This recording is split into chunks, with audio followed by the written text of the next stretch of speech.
Good morning बच्चों, कैसे हैं आप सभी। मैं आशा है कि आप सभी पूर्ण रूप से स्वस्थ होंगे और जो भी आपको ऑनलाइन के माध्यम से बताया जा रहा है उसे आप बहुत अच्छे तरीके से समझ रहे होंगे, पढ़ रहे होंगे। तो बच्चों, इस समय आपका रिवीजन वर्क चल रहा है। मैं आपकी विषय अध्यापिका स्नेहलता श्रीवास्तव कक्षा 7 के बच्चों को हिंदी रीडर में पाठ 1 से और पाठ 15 तक का जो है सही विकल्प का और भी जो पाठ में है उसका रिवीजन करवाने जा रही हूँ। आप इसे बहुत ध्यानपूर्वक पढ़ेंगे और समझेंगे। तो इस समय आपका रिवीजन वर्क चल रहा है और आपके रिवीजन वर्क में पाठ 1 से और पाठ 15 तक आएगा। तो प्रश्न उत्तर आज हम आपको पीडीएफ के माध्यम से भेजेंगे, जिन्हें आप याद करके लिखेंगे और उसे बहुत अच्छी तरीके से याद कर लेंगे। तो आज हम आपको पाठ 1 से और पाठ 15 तक के जो है बहुविकल्पी और जो भी पाठ में है बताएंगे। पाठ 1 में बहुविकल्पी है नहीं। आइए पाठ 2 देखते हैं। पाठ 2 में बहुविकल्पी है। बहुविकल्पी है पाठ 2 में। भाइयों, क्या आप कृपा करके मुझे 3 बेवकूफों के नाम बताएंगे जिन्होंने मुझे वोट दिए। ये कथन किसका है? गांधी जी का, स्टालिन का, व्यापारी का, नेहरू जी का। तो व्यापारी का है। किसका है? व्यापारी का। गाड़ी तो अब भी मेरे घर पर खड़ी है, गधा गायब था सो आज यहाँ मिल गया। ये कथन किसका है? यह है लॉर्ड जॉर्ज का। ठीक है भाई, पहले बादल गरजे फिर पानी बरसा। ये कथन किसका है? क्षितिज मोहन सेन का, सुकरात का। किसका है? सुकरात का।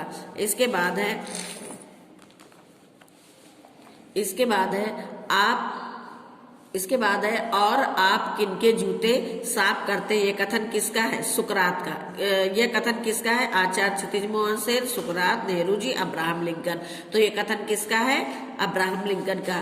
फिर से पढ़िए। और आप किनके जूते साफ करते हैं। ये कथन किसका है? अब्राहम लिंकन का। तो आप शायद इसलिए गलत पहलू पर अड़े हुए। ये कथन किसका है? नेहरू जी का। पार्ट 2 हो गया। आइए पार्ट 3 हम आपको बताते हैं। पार्ट 3 में सही विकल्प। लूसी के लिए सबसे अधिक किसे रोना था? उसके बच्चों को। किसे रोना था? उसके बच्चों को। रजाई में वो क्या सोचता रहता? माँ के पेट की उष्णता। डलिया में वो कैसा लगता था? डलिया में वो कैसा लगता था? ऊन के गेंद जैसा। कैसा लगता था? ऊन के गेंद जैसा। आइए पार्ट 4 में हम आपको बताते हैं। आज हम आपको सही विकल्प और पाठ में जो भी है उसको बताएंगे। प्रश्न उत्तर और सही शब्दार्थ नहीं बताएंगे। ये हम आपको पीडीएफ के माध्यम से भेजेंगे। फकीर किस शर्त पर खजाना दिखाने को तैयार हुआ? रत्नों के लदे 40 ऊंट पाने का। फकीर खुर्जियों में क्या भर रहा था? केवल रत्नों को। क्या भर रहा था? केवल रत्नों को।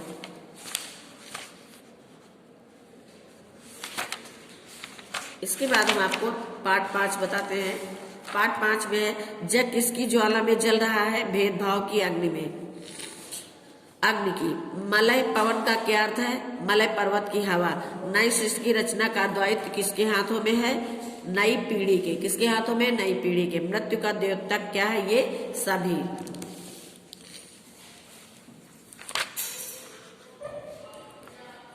इसके बाद हम आपको पाठ 6 बताते हैं।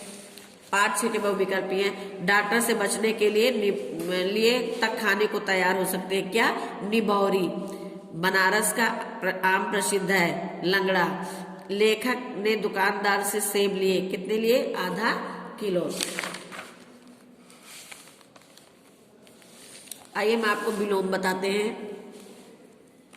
विलोम।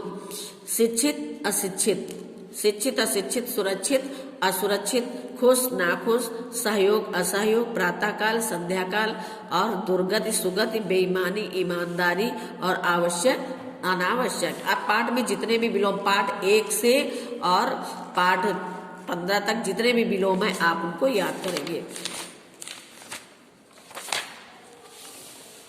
इसके बाद है बचपन में लेखक रहते थे। किसके पास रहते थे? बचपन में लेखक रहते थे नौकर के पास। किसके पास रहते थे? नौकर के पास। उसका नौकर पहले गांव में था या था एक शिक्षक। क्या था? शिक्षक। इसके बाद में आपको पाठ 8 बताते हैं।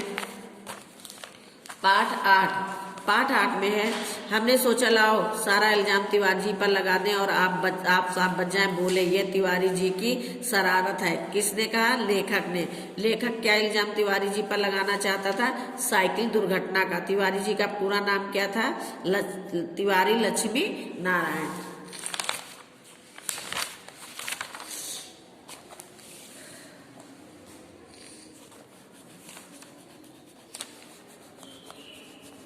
आइए हम आपको बताते हैं श्रुति सम भिन्नार्थक अर्थ।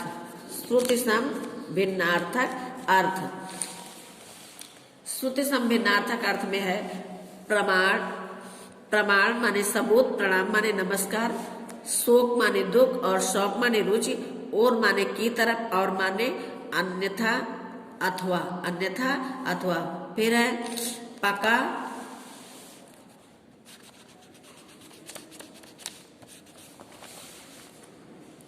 फिर है पका, फल का पका होना, पक्का, निश्चित। कोश, ध्यान दीजिए, कोश दोनों एक तरह बोले जाते हैं। कोश शब्द भंडार और कोश माने खजाना। इसमें खाली सा का ध्यान रखना है कि कौन से कोश, सीटी वाला जो सा वो शब्द भंडार है, और सपेरा वाला वो खटकोण वाला जो सा है वो खजाना है। तरंग माने लहर और तुरंग माने घोड़ा। तांगा माने घोड़ा गाड़ी, तांगा माने धागा। कृपण माने कंजूस, कृपाण माने तलवार। इसके बाद हम आपको बताते हैं पहले पद में कौन सा रस है। पहले पद में कौन सा रस है? वीर, वात्सल्य, करुण, इनमें से कोई नहीं। तो कौन सा है?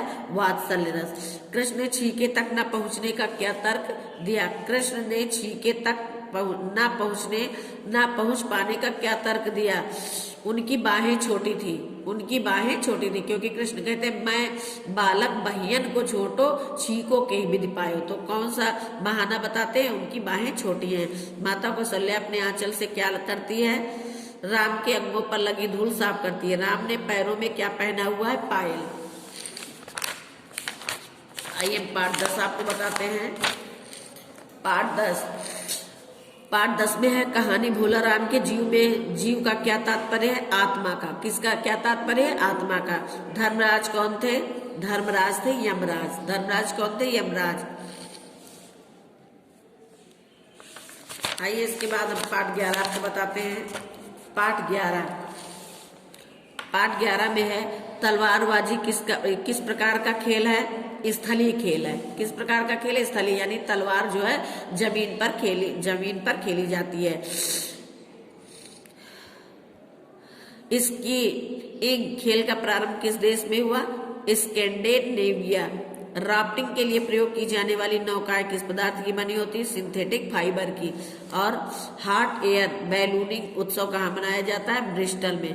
पैदल चलना स्वास्थ्य के लिए अच्छा है, इसलिए किस खेल को महत्व दिया जाता है? पथारोहण का। आइए हम आपको पाठ 12 बताते हैं। पाठ 12 लेखिका की सहेली का नाम था। लेखिका की सहेली का नाम था, क्या नाम था? बिंदा। क्या नाम था? बिंदा। बिंदा की माँ को लेखिका कहती थी पंडिताइन चाची। क्या कहती थी? पंडिताइन चाची। बिंदा को हो गया था चेचक। क्या हो गया था? चेचक। बिंदा की नई माँ थी निर्दयी। क्या थी? निर्दयी। आइए हम आपको पाठ 13 बताते हैं। पाठ 13 के विकल्पी हैं। धर्म का आधार क्या है? दया। धर्म का आधार क्या है बच्चों? दया। ईश्वर का निवास होता है सत्यवादी के हृदय में। छोटी वस्तु का भी महत्व क्यों है? वह उपयोगी होती है, उसका मूल्य कम होता है, वह कम स्थान घेरती है। इनमें से कोई नहीं। तो यहाँ पे इनमें से कोई नहीं है।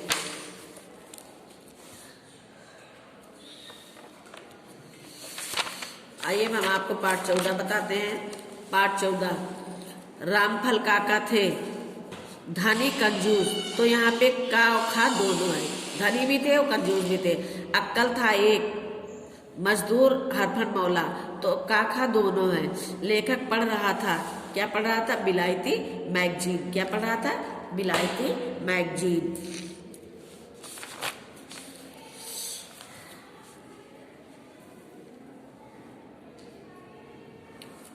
इसके बाद हम आपको बताते हैं सही विकल्प।